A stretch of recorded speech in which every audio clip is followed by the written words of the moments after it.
आप देख रहे हैं पीबीएन न्यूज। मैं हूं शब। पीबीएन न्यूज में अब वक्त हो चुका है दिन भर की कुछ खास खबरों पे नजर डालने का। तो आइए देखते हैं क्या है आज की खास खबर।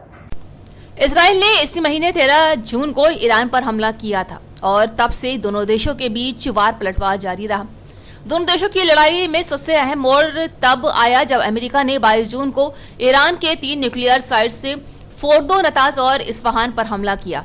अमेरिका इससे पहले भी इजराइल की मदद कर रहा था, लेकिन खुद इस युद्ध में शामिल नहीं हुआ था। इस बात की पहले से ही आशंका थी कि ईरान मध्य पूर्व में मौजूद अमेरिका के सैन्य ठिकानों को निशाना बना सकता है।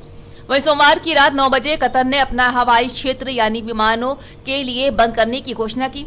इसके बाद खबर आई कि ईरान कतर की राजधानी दोहा में स्थित अमेरिकी एयरबेस पर हमला करने वाला है। तो वहीं रात के 10 बजे ईरान ने दोहा में अमेरिकी एयरबेस पर हमला कर भी दिया। दोनों ईरान के ने दोहा में अल उदैद एयरबेस पर हमला किया, लेकिन अमेरिका राष्ट्रपति डोनाल्ड ट्रंप ने इसे कमजोर हमला बताया।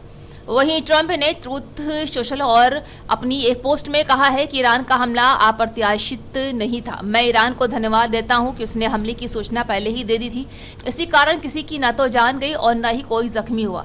लड़ाई इजराइल और ईरान से शुरू हुई है, लेकिन इसमें जल्द ही अमेरिका शामिल हो गया और आखिर में कतर का इलाका भी चपेट में आ गया। इसलिए कहा जाता है कि मध्य पूर्व में अमेरिका की मौजूदगी इस कदर है कि दोनों देशों की जंग तो देशों तक सीमित नहीं रहेगी, बल्कि पूरे इलाके की चपेट में आ जाएगी। जी हां, इजराइल ने तो ईरान के सर्वोच्च नेता अयतुल्ला अली खामेनी को मारने की धमकी भी दे दी थी। हालांकि अब युद्ध विराम की बात अमेरिका राष्ट्रपति डोनाल्ड ट्रंप कर रहे हैं। वहीं खामेनी ने कहा है कि ईरान ना तो किसी पर हमला करेगा और ना ही किसी के हमले को स्वीकार करेगा।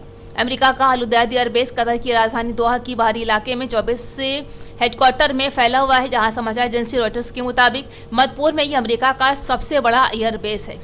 ईरान के इस हमले के बाद ऐसी आशंका जताई जा रही है कि जंग का दायरा कहीं बढ़ ना जाए। ईरानी हमले की निंदा करते हुए कतर के विदेश मंत्रालय के प्रवक्ता डॉक्टर माजिद अल अंसारी ने कहा है कि ये कतर की संप्रभुता, हवाई क्षेत्र, अंतर्राष्ट्रीय नियम और संयुक्त राष्ट्र चार्टर का उल्लंघन है। अंसारी ने कहा है कि कतर इस हमले का जवाब देने का अधिकार रखता है। कतर ने ईरानी मिसाइलों को बीच में मार गिराया है।